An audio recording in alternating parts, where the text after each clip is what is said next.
Well, hello there, and welcome into another episode of the Cannabis Man Podcast. Thank you so much for clicking on the show. I am your host, Don Kleppen. And if it's your first time here, this is a show where we're trying to take a journalistic look at all things cannabis. I'm a broadcaster in Chicago. You can hear me do news and traffic on the radio at various stations and times throughout the week. And I'm a personal cannabis user of about 18 or 19 years at this point. And I just wanted to start having conversations and kind of doing my own part to answer some of the questions that people have about cannabis, as well as talk with experts in the space, whether those be researchers, entrepreneurs, government leaders, journalists, and bring that insight to you here on this podcast. If you would be so kind, please go ahead and leave a rating or review for the podcast, whichever platform you're using to listen to the show. Just click that rating or review button. If you're listening on YouTube, click the like, and be sure to become a subscriber. You can do that by scrolling down and clicking the support the show link. And follow the show on social media at C-Man Podcast on Twitter and Instagram, and the Cannabis Man Podcast Facebook page. This week, I will be giving you an update into how things have been going for me ever since the end of my dry January. I've continued exploring some new products that I'll tell you about. I have some news stories I thought were worth bringing to your attention, and of course an expert interview. A dispensary group in Illinois is expanding their footprint in the Chicago area. They have a great story, a lot of great products, and some discounts, and you'll hear all about those later in the show. So let's get into this episode of the Cannabis Man Podcast.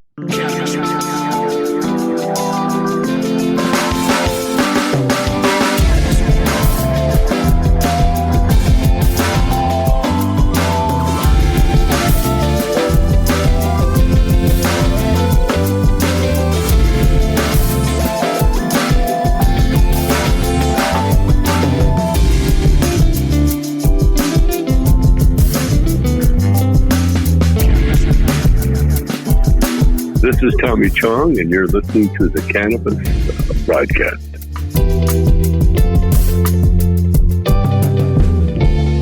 Yeah, alrighty. Now we're into the show properly. Thank you so much for all the feedback and all the engagement with the show. I really love that you're listening to it, and I really love all the back and forth that I've gotten from listeners just talking about the guests they've enjoyed, some of the products that they've tried after hearing about them on the show. And by all means, if you have any suggestions, any kind of feedback, any questions, or any products or suggestions that you'd like to make, feel free to hit up the show on social media at C-Man Podcast, or you can send an email to host@cannabismanpodcast.com. If you've been listening at all recently, you know that I am still coming back from my dry January, my modified tolerance break for 31 days. And my cannabis tolerance is not yet at the level that it was before I took the break. So that being said, I haven't been using as many products or as much cannabis as I was before taking the break, still kind of working my way back up to that. And the same goes for alcohol and caffeine and sugars and meat as well. All the things that I took a break from during January, all of those still, to me, a little is going a long way. On that note, I'm recording this a little later in the afternoon, and as such, I'm drinking some Tea-Chino, which is kind of a coffee substitute that I was leaning on pretty heavily during my dry month without caffeine. This is a dandelion caramel nut flavor. Still enjoy the Tea-Chino. You know, I have been having coffee in the morning, kind of getting back into my caffeine kick. I love combining caffeine and cannabis whenever I have the opportunity to. And so I've been really enjoying getting back on the coffee kick, but I do love Tea-Chino, and even when I'm not taking a break from caffeine, it is kind of a nice afternoon substitute for another cup of coffee or for a different cup of tea, like green tea or peppermint, that I'll have kind of later in the afternoon. So it's just been interesting for me. Tea-Chino definitely has its place in my life. It came into my life as this coffee substitute, but even now when I'm back on coffee, I'm still totally enjoying the Tea-Chino. And I've also been enjoying some pre-rolls from Verano. Now, I have brought up some Verano products on the show before, and I have to say I was not impressed with them that I tried thus far. I talked about some shake that I got from Verano. I've talked about some other flower and pre-rolls that I've tried from them. It just never really, the quality of the products I tried from them never really stood out in a good capacity. In fact, fact, that shake I remember reviewing pretty negatively. I recall it being very dry and kind of leaving me with a headache. But I am happy to inform you that these pre-rolls that I got are their Essence brand of J's, which is advertised as a more high-quality line of cannabis products from Verano Essence. And these pre-rolls that I got are the strain Sweet Apple Crumble Pie. And I gotta say, compared to the Verano products that I've sampled in the past, this was a very refreshing improvement. Sweet Apple Crumble Pie is listed as an uplifting cultivar growing dense and sticky with fruity sweet notes and earthy undertones that lend to cerebral and euphoric effects. Its lineage is sour apple and triple kush. It's categorized as an indica, and the listed effects include euphoric, uplifting, with flavors that include sweet, fruity, and earthy. Now, as I said, my tolerance is still low enough where I haven't really been smoking so much in the morning or throughout the day. I've been keeping my cannabis use to the evenings mostly. And so this indica Sweet Apple Crumble Pie has kind of leaned into that for me. I do prefer sativas on the regular, but again, as I've talked about on the show before, I think that indica sativa hybrid is a vast oversimplification to try and categorize how many hundreds of compounds and terpenes that we know about across the world of cannabis. But seeing as these are the modes that we use to categorize these things, for right now, I will stick to it and say that even though I do tend to lean towards sativas myself, this indica, I still feel like indicas have their place, and this one, having it at the end of my day, after dinner, after the work day, very much puts the mind at ease, gives you some relief, gets you set up for that bedtime. It's blissful, doesn't really give too many of the munchies that I've noticed, but it does relax you. It does kind of ease the anxiety and the sharpness that can be left over from the day. Definitely something that I enjoy, and I would go back again for more. I think this Sweet Apple Crumble Pie, these pre-rolls from Verano's Essence line, is definitely worth it. The price point I thought was pretty good too for these Essence products. This pack of 5 joints, and these aren't shorties either. These were easily, I would say, half a gram per, and they were about $25, and I got them from the Wrigleyville Sunnyside, where you know that I often do my shopping. Another strain from Verano's Essence flower that I tried was the Burmese Kush pre-rolls. The lineage here comes from Burmese and SFV OG Kush. The description I'm getting from iHeartJane.com. The beautiful buds of Burmese Kush are a show-off. Rich, deep green hues and a thick dusting of trichomes bring forth a scent of pine and flavors of honey and sage. This hybrid strain, which is how it's categorized, offers a calming effect leading to a mellow outlook, guiding you to pleasant feelings of hunger and euphoria. I definitely did notice munchies more with the Burmese Kush, and I have to say I did not find as much enjoyment from these as I did the Sweet Apple Crumble Pie. The Burmese Kush was decent. Listed effects are mellow, calming, euphoric. I did get mellow and calming, but these flavors they list, pine, spice, turpentine is actually something they list here,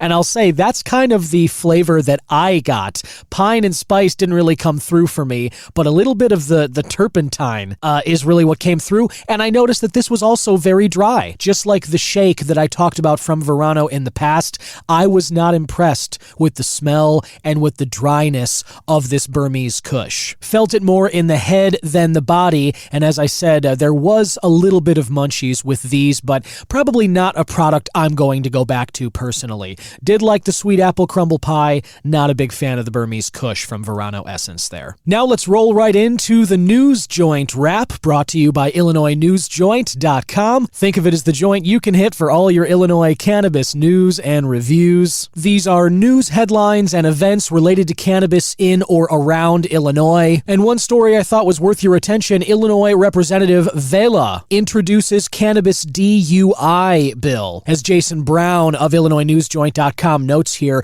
this comes on the heels of the Illinois Supreme Court recently hearing oral arguments about aroma as lone probable cause for a vehicle search, that aroma being related to marijuana. Illinois Representative Dave Vela introduced on the 7th of February House Bill 4890, which would amend the vehicle code to include language that eventually would allow law enforcement to use a cannabis breathalyzer during a sobriety test. HB 4890 would add the word breath to the law and state driving while under the influence of alcohol, other drug or drugs, intoxicating compound or compounds, or any combination thereof, the person has, within 2 hours of driving or being in actual physical control of a vehicle, a THC concentration in the person's breath, blood, or other bodily substance other than urine. Now, the article goes on to give some more details about the bill that was introduced, but this is inevitable to me, and honestly, I find it to be a good development. You may remember I brought up on a recent episode there is a new ratio, a new possibility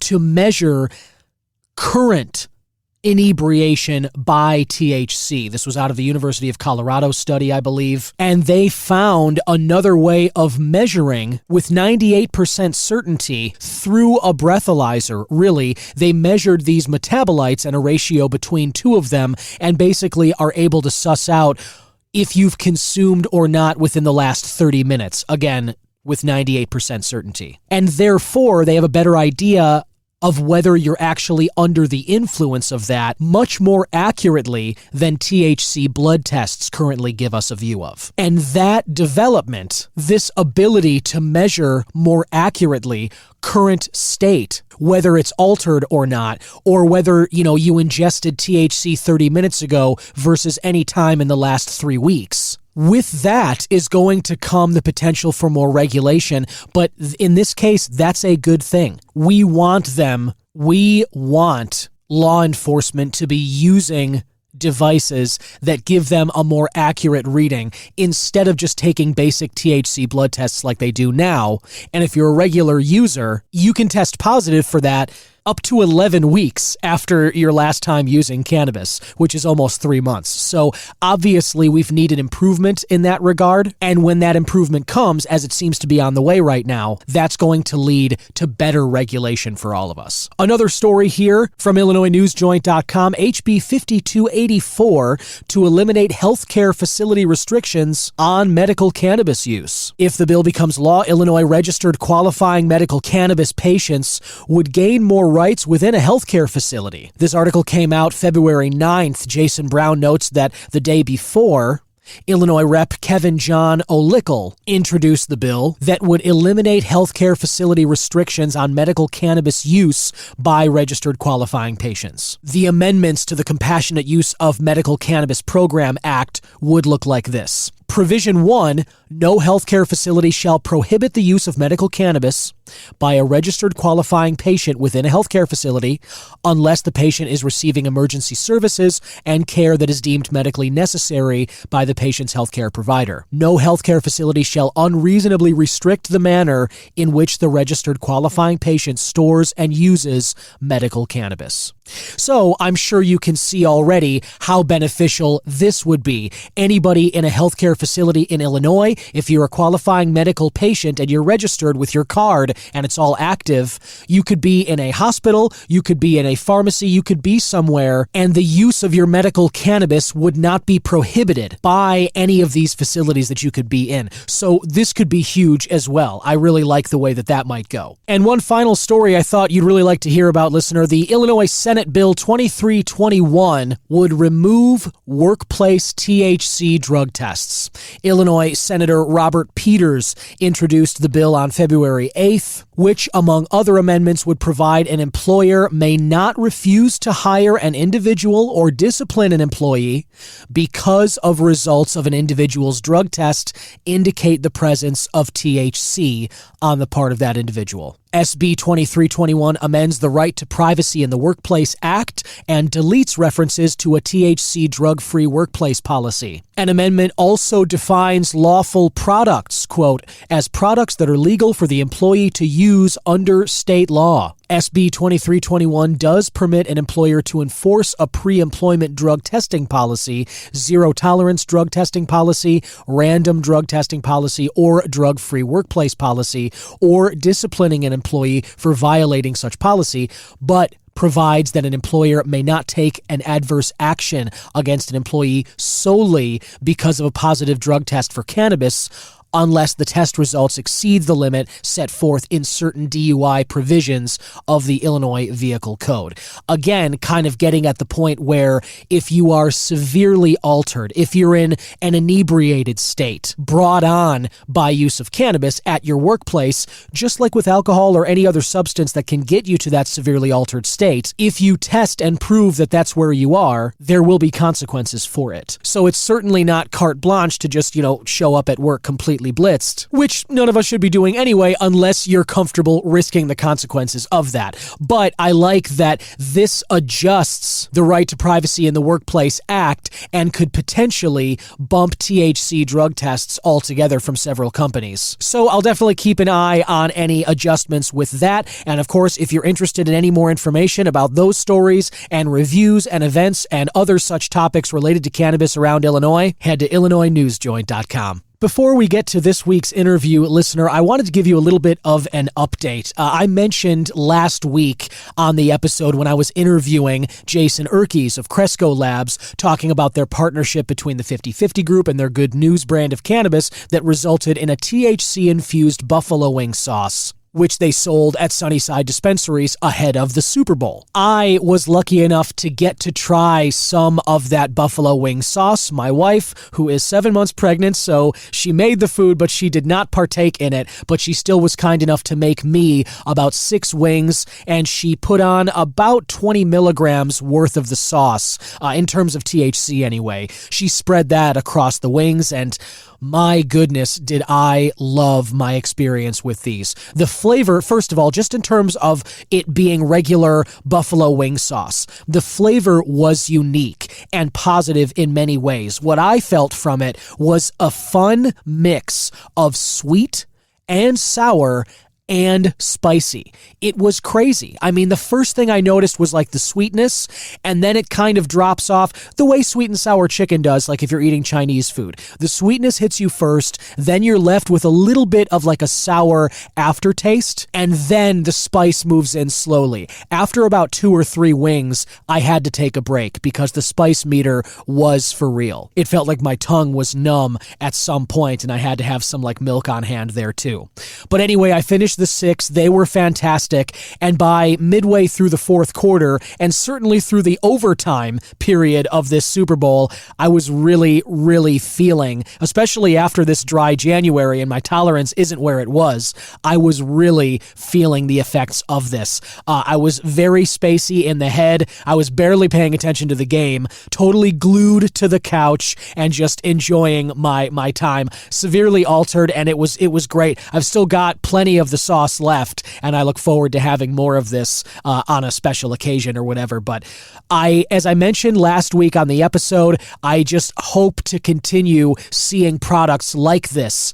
Cresco has a huge umbrella of brands, and there are so many good food makers in and around Illinois and the Chicago area. So I thought that partnership between them and the 50/50 Group to make this wing sauce was just beautiful. Now, having tried it, I want more and more of this stuff. And I just really hope that they decide to continue this partnership in the future. But in the meantime, if you get a chance to try the wing sauce from the 50/50 Group and Good News under Cresco's cannabis products brands, if you're a fan of hot wings, if you're a fan of this stuff, you really owe it to yourself to give this a try. The experience of eating was excellent enough as it was, and then the after effects of just kind of sitting there getting more and more stoned after eating those delicious wings, fantastic. I would sign up for that every Super Bowl Sunday if I could. Listener, my guest today has a very interesting story to tell, and I can't wait to get into it with him.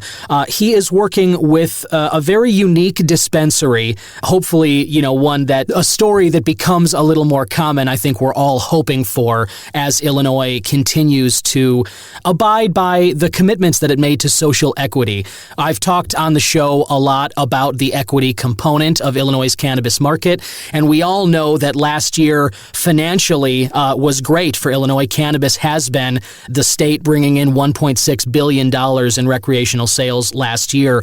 But as I've talked about on the show before, too, it's a very small group, and it's a limited group that's been really enjoying reaping the rewards of that success. A lot of the people who are in legal cannabis thus far are mainly white guys, and Governor Pritzker started this banging the drum about how important social equity was. And I totally get that lawsuits have tied up a lot of these dispensaries' licenses in court. At least they did for the first 2 years or so. And only now are we finally starting to see some of these social equity business owners getting their operations up and running. And all of that is kind of a long-winded way of saying that Ivy Hall, which is one of the few social equity licenses in the market, is opened their 8th location in Logan Square. And first of all, having 8 locations in Illinois as a social equity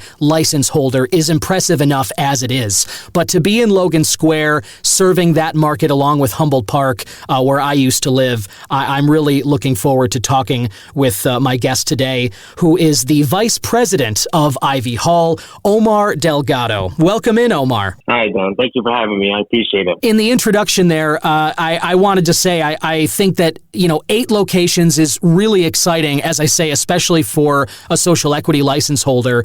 And I'm a huge fan of the Logan Square neighborhood. I mentioned I used to live in Humboldt Park. Those parts of the city are so vibrant, but Humboldt especially doesn't even, it hasn't had a dispensary, so Ivy Hall is the first in that sort of location. So there's a lot I want to talk with you about, but let's just start with you. How did you get into cannabis here and sort of getting into Ivy Hall? Yeah, no, thank you. For sure. So I started in cannabis in 2018, just got recruited over, ran a dispensary in Oak Park for a few years, and then just got my legs under me there, was the general manager and the procurement buyer for that store. And then, I started to help that organization within a few different states as well, just getting a little bit of just some experience in different states, as I'm sure you know very well, just like the complexities in the laws. It was just very interesting to get an understanding of that and see what different markets are doing with products, and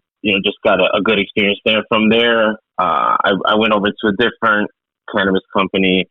Started running a few more stores for another company. And then I was recruited over to Ivy Hall in October of 2022. A few of the co-founders just explained to me what the vision was and how they anticipated having a footprint in the market. And I was excited to hear about that. And to your point earlier, the social equity component of it really resonated with me. I felt like I had a tremendous amount of experience within the retail world itself, and then within the cannabis sector, I had a fair amount of experience, seeing as though it still was fairly new and I was in it right before it even went recreational. So I felt that I could bring a lot to the table and help this group get on their feet, and it's just been a really cool ride so far. That's awesome. As you say, I think, you mentioned how the equity component of it is really important. I've talked about it on the show before, too. The war on drugs was always a failure, and it's just every passing year, it's just kind of compounding that failure to a worse and worse degree. And that's why I think when, Governor Pritzker and others as well, other politicians, but him specifically here in Illinois, he touted the importance of walking that social equity line. The communities that were most disproportionately impacted by that war on drugs, they can't be left behind in this, new green rush. They have to be the ones to disproportionately benefit, ideally, from this, this change in legal status. So I think it's totally cool that that resonated with you for Ivy Hall. And it seems like Ivy Hall was the first Black-owned dispensary in the Logan Square neighborhood. Is that right? So we were the first in the Bucktown neighborhood, but we were the first to launch as a social equity license in the state. Gotcha. So, yeah, it was great. We had a chance to meet Governor Pritzker, actually, and we got to thank him in person for the work that he's done and everybody down there down in Springfield. And he actually did an appearance at our Bucktown location a few weeks after we opened. So that was a really cool experience to have. Yeah, I bet. And that is awesome. I mean, anytime, you got a business going and the governor comes to kind of say hello, I think that's huge for any business. And that Logan Square, Bucktown, Humboldt, as I mentioned, just that kind of, that area is always so lively. And I just think that, again, dispensaries, restaurants, breweries over there, it's always a great time. So I think it's a great location for Ivy Hall to have set up there. So let's talk a little about how it has been going. As I mentioned at the top, Illinois raked in a lot of money last year just from recreational cannabis as it stands. Is Ivy Hall medical and recreational? So we're only recreational. Okay. Gotcha. And so even adult rec, that 1.6 billion number was just from adult rec cannabis. So that's over $1.5 billion in state revenue from one product just from adult rec. How has that been going in Ivy Hall's, 8 locations now? What products do you guys have that people are, I would say, most excited about? What are they buying the most of?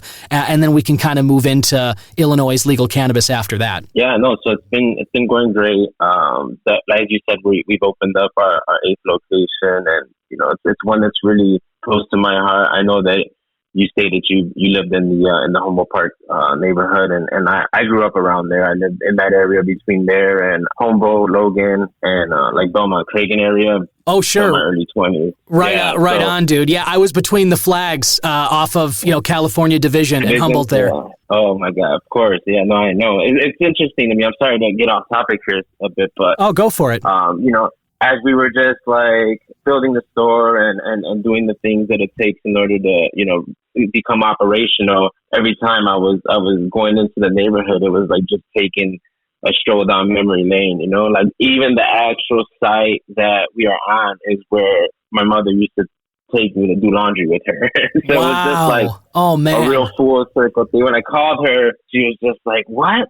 She was like, that is so funny. I'm like, isn't it? I'm like, now every time that I go to that store, that's why it's like really close to my heart, because as soon as I go into the store and I'm just in the area, I'm like, oh my God, my mom and I used to go here and my dad used to take me here. And it just like all starts to rush back. And it was a really like cool full circle moment for me. And just thinking about, growing up and how the challenges in that area were and how many people face challenges with cannabis, and now just to be there doing it legally and really being a service to the community, with the amount of people that we hired that are from the area. There was just like so much that it was like a really proud moment when we were able to cut the ribbon and get those doors open. Yeah, that's so awesome. And the way you describe the neighborhood, it is like that. And it's so loyal too. I mean, people have lived there for decades. It's the same families, it feels like, up and down those blocks. And like you said, a lot of them have had bad run-ins, in terms of cannabis. It's caused problems for them in the past. So, yeah. Like you said, that loyalty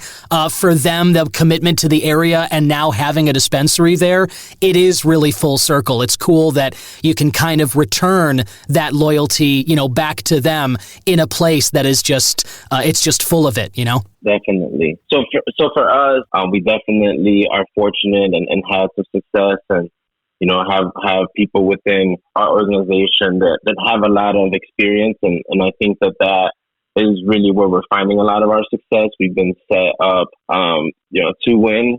And right now, we have a various amounts of products. I know you asked kind of what's really turning the needle. It's still going to be like your tried and trues. We're still always, traditional like flower stores. That ranges like across all stores. It's interesting when you look at it from, really what's selling, because it's like a two-pronged thing. One is bulk flower, right? Like, so people are always looking for deals, like whether it's on ounces or half ounces or shake. That's really something that carries like the volume of the stores, right? Like that I would say is probably like the biggest pillar. But then as we're starting to navigate the upcoming, like the craft grows that are coming in, and there's that niche where people really want to see what's new, what's exciting, what's different, and we're starting to see that portion of the business starting to get its legs and starting to build up, which is interesting, right? Because that's like a really a really opposite end of the spectrum. You go in and you want to. Most people are looking to grab an ounce, and if you can get out the door for under 200 with the taxes and everything, I feel like people typically feel like they got a great deal. And Right. now we're coming into some of these craft growers where the focus is really on, the terpene profiles of it, the bud composition, and really just trying to hand trim it and just trying to bring another level of execution on the flower. So we're starting to see that, and that price is, usually like around $60 is what we're moving those days for. So that's kind of like the opposite end of the spectrum. So I think that's starting to get legs, but ultimately, bulk flower and is really like the pillar of like what's generating volume for us. I think that is probably the real lifeblood, as you were describing it for a lot of dispensaries. I think it is the bulk, and then it's the more specialty stuff, the premium sort of value tier, where it's I think a lot of us stoners, as you say, you're going to be looking to go in and you got to get through the month, so I want to get an ounce for the best price that I possibly can. But then there's also a lot of us, a lot of the same shoppers where it's like, all right, I have the stuff that's going to get me through the month, but now I'd like to go and try something new, try something unique that a small batch grower just harvested and made for themselves. I want to play around with some different terpenes from the bulk that I just bought. I want to kind of, change it up and everything. So that different price tier, that system that you were kind of talking about, the value tier, so that people can get what they want at a lower price. But then when they're in the mood, or they just kind of feel like exploring a little bit, or they want to support a small batch grower, like I said, maybe they'll splurge a little for a higher priced, but more premium product. So it's cool that you guys offer both of those. Yeah, it's important for us to serve every customer. I really want to make sure that when you come into one of our locations, from experience to aesthetics to selection to pricing, we have you covered, and we have a great and robust loyalty program. So we have a lot of aspects that just kind of work on customer retention and want to show the customer how important it is for their business. Like, their business is ultimately, what we're striving to attain and retain, so having that variety and making sure that it's all inclusive on our menu is very important to us. I'm wondering, do you guys, you mentioned that you do have that flower at the two different tiers. I don't know if you have these products now, or I'm just kind of curious if there's any plan to, but do you guys have edibles or concentrates or drinks or any of the other stuff kind of that's been making waves in that end? Oh, definitely. So we carry a broad assortment of products. Again, like the flower is what you would consider, the most popular of it. But then we carry a lot of pre-rolls, and with pre-rolls you have them in various sizes and packs. And now what's becoming really popular in stores is like infused joints, and then they just infuse them in so many different ways. Whether it's some will do it with distillate, some will do it with sand, some will do it with kief. Right. Some will do it with crumble wax, et cetera, et cetera. And then we have those actual concentrates on their own. And we carry edibles from your traditional gummies and every kind of ratio that you can think of, to chocolates, to cereal bars, to cookies, to powders that you can put into liquids to enhance your beverage and give you the effect you're going for. And then you have your cartridges and your disposable vapes, and those are coming in various sizes, and from, rosin to distillate. And just every which way for that as well. And then beverages are like a fast growing brand, and a lot of people are starting to explore with beverages. And then for your more new beginner, kind of weary about getting into cannabis, I think the easiest way for most people to start is always with like a topical, and we carry those things as well. And we carry sublinguals and droppers. So yeah, we carry it all down. Right on. I want to make sure that.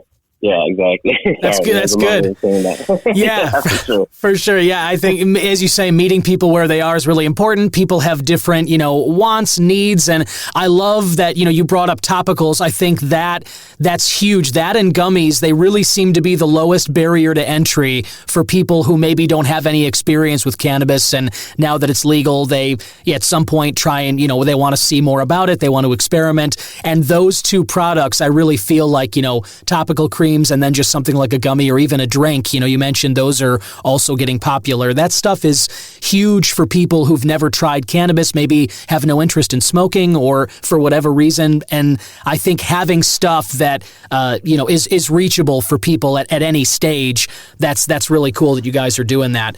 I'm curious too, do you guys have any, at Ivy Hall, do you have any in-house brands, or are you sort of partnering with any growers or people who are cultivating products aside from the big three? I always talk about on the show, we got Verano, we got Cresco, we got Green Thumb with Rise, and they all have their different collection of brands. I'm just kind of curious if Ivy Hall has any partnerships that they value that way, or if you guys kind of make any products in-house like that. Yeah, no, that's actually a great question, and it's definitely in the works right now. So we do have a flower brand that is going to drop shortly. We haven't gotten the exact date of release, but definitely more to come. But very excited to get that going, and we just haven't released too much detail around it yet. So you're the first person that knows outside of Ivy Hall that it's happening. Hey, right on! A little breaking news cool, right here. I like it.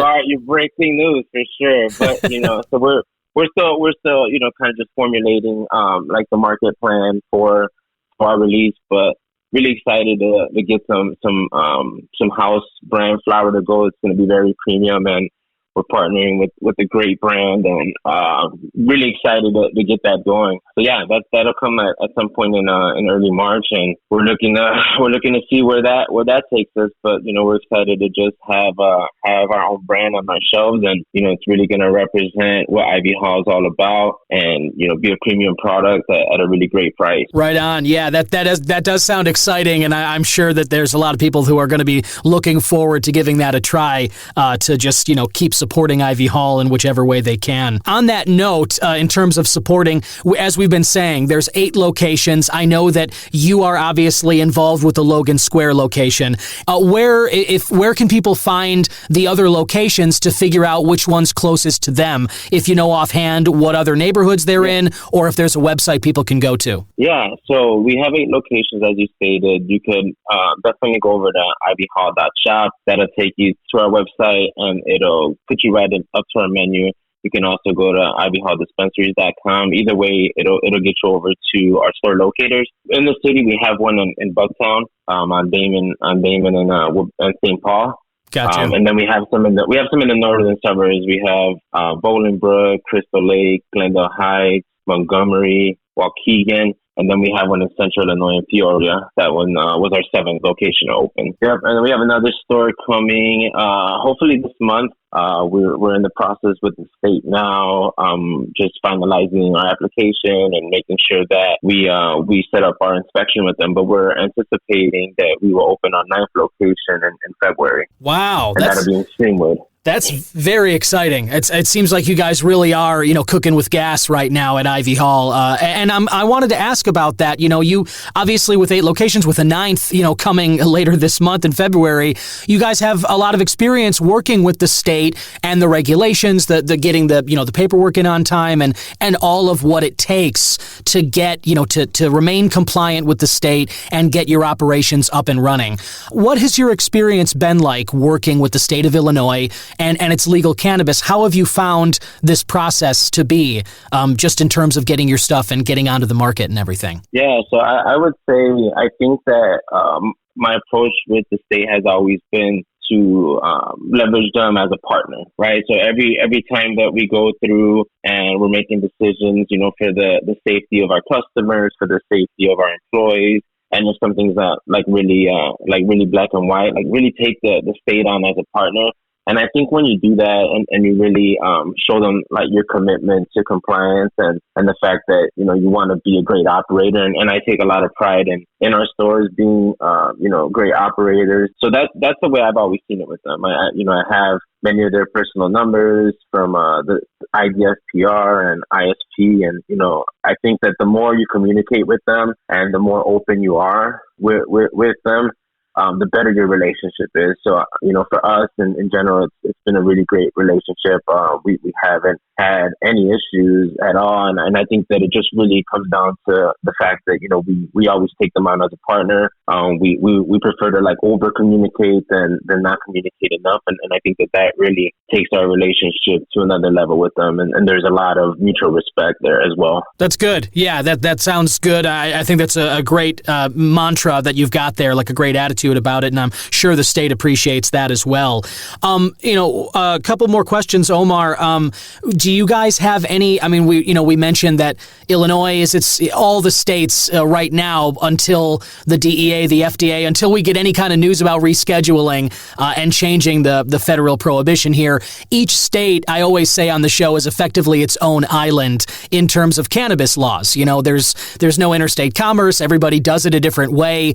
Are there any plans for Ivy Hall to do anything outside of the state of Illinois, even down the road? Obviously, you guys have had great success here in the land of Lincoln, but I'm just wondering, any plans to expand beyond the borders? So we're currently just making sure that the operation within Illinois gets to its 10th store and that we're capped there. But we're excited for the possibility. Right now, we don't have anything concrete on the horizon, but we are open to possibilities. We really feel like if there is a possibility and it makes sense for us, definitely something that we're going to consider. We're really proud of the brand we've built, the reputation that we're getting, and if we could expand that into a state that we see an opportunity and a need to fill, we'll definitely be interested in doing so. Right on. That's fantastic. I know that my listeners outside of Illinois will be very happy to hear that. And in the meantime, if you're not in Illinois, come on over and check out whichever Ivy Hall you can get over to, because as Omar stated, they got 8 dispensaries up right now. A 9th is coming, and it sounds like they have a lot of great products for you to go and check out. One more thing I wanted to ask you, Omar. I noticed in one of the media releases that Ivy Hall is Black and veteran owned. I was talking with another business recently, and they do something where they run discounts for veterans every day. I'm happy to cut this out if you'd like, but I'm just curious, do you guys run any discounts for veterans or any kind of planned discounts or specials like that people can kind of, mark their calendars for? Yeah, definitely. Thank you, Don. Great question. So for veterans, we have a 20% discount that's standing. And then we also have some other discounts that are standing. So for industry, we give people 20% off, medical card holders 15% off, first responders, teachers, seniors, SSDI, all 15% off. And then we have some specific days where we do some really cool stuff, like Senior Sundays, we give 20% off to seniors all day. If you're a med card holder, we have med card Mondays, you get 25% off. And then if you're part of our membership for Tuesdays, we have Thank You Tuesdays, and we give anybody that's in our charter club, which is our loyalty program, extra percentages on top of our already great deals. So Dude. A lot to do. Yeah. Yeah. Sure. That's awesome. I love the loyalty program thing. I haven't seen a lot of dispensaries doing that. I figured it was something that would come, but that's something I think that it's cool that you guys are already doing that. And I'm sure that, people will get some good stuff out of joining that too. Yeah, awesome. And then Sunday through Thursday, we do early bird and the last call for the first hour and the last hour. We also give 10% off of our promotions as well. So if you're in the know, you know that's a great time to come by, and we're always ready and excited to have customers come in and take advantage of those deals, and people do. So it's really awesome. Right on. So head to ivyhall.shop, listener, and you can figure out where your nearest store is and when those what discounts you can perhaps apply for. But either way, definitely worth getting out to an Ivy Hall and checking one of those out. I'll be doing that myself very soon. I can't wait to try some of these brands that we were just talking about. Omar Delgado, Vice President of the Logan Square Ivy Hall, thank you so much for jumping on today and kind of sharing a little bit of your story with us. Yeah, Don, my pleasure. This was so much fun. I really appreciate you taking the time to speak with me. I hope when you get a chance to come to Ivy Hall, we're the place that you shop, and for your listeners as well, we really value our customers, and we want to represent that through experience and, through our menu offerings, and, hopefully we learn their names and they come back to us, and, we make it a meaningful relationship moving forward. So thanks again. Oh, absolutely. And thanks for what you're doing. Keep up the great work. We'll talk again. Thank you, sir. Bye-bye. And there you have it, listener. I want to thank one more time my guest, Omar Delgado of Ivy Hall. I am really looking forward to getting over to one of their many locations. I'd love to hit up that Logan Square Bucktown one myself, just because I haven't been to that area of town in a while. But I love their philosophy there. I like what they're doing in terms of the discounts. And as I said at the top of the interview, it is an ownership group that I think we can all get behind and we'd all like to see more of. As far as I'm concerned, the quality of the products and the end user's experience, us the consumers, that is top of mind. That's the most important thing. Second most important thing is making sure that communities that were disproportionately harmed by the war on drugs are benefiting disproportionately from this new legal cannabis industry. I get it. In a free market, the market should suss out the best products and those ideally would rise to the top and all of that. But the more social equity businesses that are on Illinois streets and dispensaries that are up and running so that all of us can support social equity owners, the better our cannabis market is going to be. So I love what Ivy Hall's doing, and I'm certainly going to get over there as soon as I can. I encourage you to do the same. I've got two other headlines to share with you this week, listener. I thought both of these topics would be of interest to you. The first one is from normal.org. If you haven't heard my interview with Paul Armentano of Normal, highly encourage you to go back and listen to it. It's just chock full of insights from Paul, who's been in this space for the last 30 years. But Normal put out an article here with the headline reading, "Study THC blood levels not correlated with changing in driving performance." Now, I wanted to bring this up because, as I mentioned earlier, states like Illinois are looking into how they are policing driving while under the influence of cannabis. And they are right now trying to settle on, and as I mentioned earlier, there's some exciting developments in terms of being able to read accurately how under the influence you are right now of THC that you may have ingested within the last 30 minutes or so. And that's a good thing. As I've said, I think accurate readings of how people are being affected, that's just going to be better for us and society to normalize cannabis going forward. In order for them to sort of open the doors and let us use this in a capacity as normal as alcohol, they're going to need to be able to test for it immediately and accurately. Ideally, the way that we have blood alcohol concentration tests now. Having a numerical system of value that can, at a snapshot, take a reading from you and immediately tell somebody how inebriated you are, that is a crucial step in order to making this a normal part of our society. However, related to this topic, Normal highlights this study out of Toronto, Canada. This was published January 25th at normal.org. I won't read the whole thing, but I'll give you some highlights. The article starts, "The presence of THC in blood is not predictive of detriments in psychomotor performance, according to driving simulator data published in the journal JAMA Network Open, JAMA. Researchers affiliated with the University of Toronto assessed subjects' simulated driving performance at baseline and then again 30 and 180 minutes after smoking cannabis. Participants were between the ages of 65 and 79 years old and smoked cannabis with a mean THC potency, so the average of 19%, as much as they wanted prior to driving. The article goes on, subjects exhibited small changes in SDLP, which in parentheses they specify is weaving, 30 minutes after cannabis inhalation. Investigators describe these changes as less pronounced than those associated with drivers with a BAC below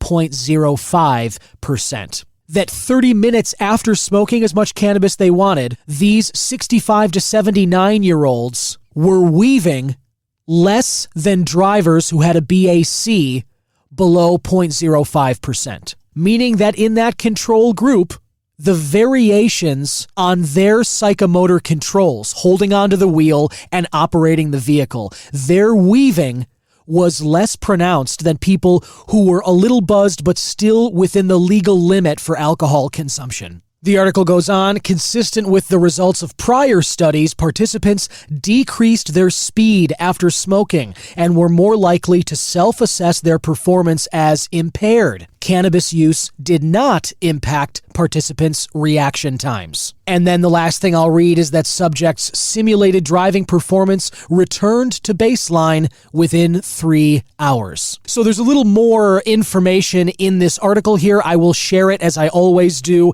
in the show description notes if you want to read it for yourself, which I encourage. Just scroll down and click on that link, and it'll take you to this normal.org article here. But on the same line that I was talking about earlier, the ability to assess individuals' impairment levels is crucial to being able to normalize this stuff. And now we've got this study showing that not in like young, healthy, vibrant individuals, the sort of thinking of like, all right, you're in your 20s or your 30s or your 40s. These are people in retirement age, right? 65 to 80 years old. And those people, as indicated by the study, were less impaired after inhaling cannabis than people, or at least they were weaving less when driving than people who had a blood alcohol level of 0.05%, which again is within the legal limit. So suffice it to say, people could be driving on the road still within the legal limit of 0.08. If they're at 0.05 or 0.06, based on this study, they could be weaving their vehicles, and their psychomotor control over the vehicles would be more impaired than these elderly study participants who had smoked as much cannabis as they wanted to before driving. That is my takeaway from the study, and I think that's a big one. So anyway, definitely go on to read the rest of that one. It's worth your time. And then one final article that I thought would be exciting to all of us. Germany to legalize marijuana by April, top official says. I'm recording this episode February 15th, which puts us about a month and a half away from Germany legalizing cannabis. This is very exciting. This is from mjbizdaily.com. I will share this article as well. The posted author is just the staff of the paper, posted January 22nd and updated on the 1st of this month. Germany's health minister believes cannabis legalization will become a reality in the country this spring. Health Minister Karl Lauterbach has set a target for the Bundestag, the national parliament, to approve the nation's long-awaited cannabis law in February. Germany would then, in April, become the first country to legalize cannabis in Europe, according to German news reports. The article quotes Lauterbach saying, "I am continuing to assume that the Cannabis Act will be passed by the Bundestag in the week between February 19th and 23rd and will go into force from April 1st." End quote. Germany's current ruling coalition came into power, promising legalization, but has yet to pass a law. A parliamentary vote, which was expected to occur late last year, was delayed in December. The latest plan that they'll be voting on calls for decriminalization of cannabis, home cultivation and possession starting April 1st of this year, and cultivation clubs that would launch potentially in July. The article does note, however, some of Germany's 16 federal states oppose legalization.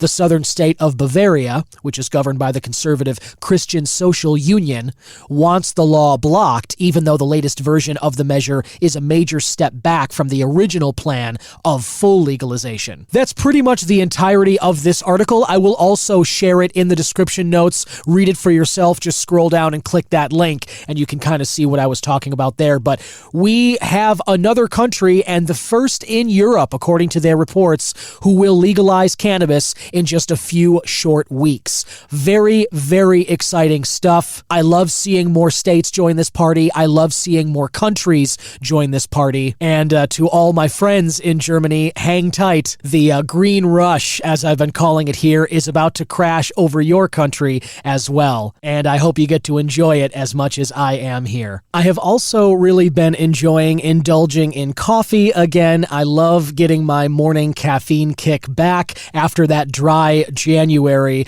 a long 31 days without it. And if you're looking to try some delicious coffee to start your day and support a company started by veterans sworn to protect America, you need to try Split Rock coffee. They have lots of great options like their breakfast blend, 100% Colombian light roast coffee. They have medium and dark roast as well, along with a cold brew coffee special. Winter will be over sometime soon, and with those warm temps, cold brew is excellent to have. They also have whole bean options, as well as ground coffee and package deals. Or if you're looking more toward the end of your day rather than the beginning of it, and you want to turn the party up maybe before or after dinner, cocktails are always a great way to do that. But no need to head out to a bar or restaurant to get that quality cocktail that you're craving. You can get Camp Craft cocktails sent right to your home. Jars with all the ingredients you need, along with recipe cards and instructions on how to craft your own delicious cocktails. All of that can come to you from Camp Craft. They've got lots of great options like fruitcake, sweater weather, peppermint black martini, a pumpkin smash, and you can shop your cocktails by spirit if you're a vodka drinker, gin, whiskey, or tequila like myself, rum, along with zero proof spirits. If you're sober curious or if you're looking to do a little bit of a dry month like I did, Camp Craft Cocktails has you covered, and you can get both Split Rock Coffee and Camp Craft Cocktails at the Vouch store by scrolling down to the description notes and clicking on that Vouch store link. It'll take you right to my show page, and you can support some businesses that are worth it and try some delicious products that I think you'll like. And if you're listening to this podcast, I believe that you like podcasts, and maybe you're looking for some others to listen to. Well, for your consideration, I want to suggest Fire-Breathing Kittens. That's right, that's the name. It's an actual play one-shot podcast that plays various tabletop role-playing games with a season-long plot. Because there's a beginning and an end to each week's story, you can start at any episode. Every week has a different combination of 4 from the same rotating cast group of people. I like that. I love a good tabletop game, and I think some excellent conversations can come during a round of games. So join Fire-Breathing Kittens as they solve detective mysteries, attempt comedic banter, and enjoy friendship wherever you get your podcasts. And that's going to wrap up this podcast from me this week, listener. I want to thank one more time my guest, Omar Delgado of Ivy Hall. Get out to one of those if you can, if you live in Illinois or if you're visiting sometime soon. Remember to leave a rating or review for the podcast, share it with your friends, become a subscriber by scrolling down and hitting that support the show link in the description notes, and follow the show at C-Man Podcast on Twitter and Instagram, or the Cannabis Man Podcast on Facebook. Any feedback, suggestions, or questions you might have, email host@cannabismanpodcast.com. And I'll be back again next week with another interview, some news stories for you, and perspective all about cannabis on the Cannabis Man Podcast. Bye-bye.